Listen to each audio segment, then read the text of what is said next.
ഒമാനിൽ കൊടും ചൂടിൽ നിന്ന് തൊഴിലാളികൾക്ക് സംരക്ഷണമൊരുക്കാൻ ജൂൺ 1 മുതൽ മധ്യാഹ്ന വിശ്രമം പ്രാബല്യത്തിൽ വരും. ഉയർന്ന താപനില രേഖപ്പെടുത്താറുള്ള സമയമാണ് വിശ്രമത്തിനായി അനുവദിച്ചിരിക്കുന്നത്.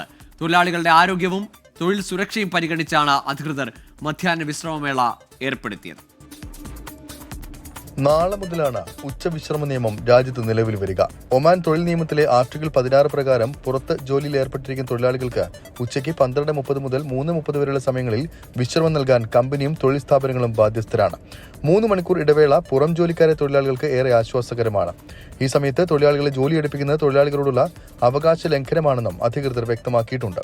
100 റിയാൽ മുതൽ 500 റിയാൽ വരെ പിഴ ലഭിക്കുന്ന കുറ്റമാണ് ഇത്. 1 വർഷത്തിൽ കൂടുതൽ തടവും ശിക്ഷയായി ലഭിക്കും.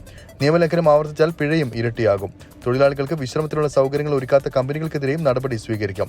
തൊഴിൽ സമയങ്ങളിൽ ശരീരത്തിലെ ജലാംശം കുറയുന്നത് ഒഴിവാക്കാൻ വെള്ളം വിതരണം ചെയ്യണമെന്ന നിർദ്ദേശം കർശനമാക്കുമെന്നും അധികൃതർ അറിയിച്ചിട്ടുണ്ട്. ചൂട് ശക്തമായ സാഹചര്യത്തിൽ സർക്കാർ നടത്തിയ പ്രഖ്യാപനം മലയാളികളടക്കമുള്ള ആയിരക്കണക്കിന് തൊഴിലാളികൾക്ക് ആശ്വാസമാകും. 24 ഒമാൻ.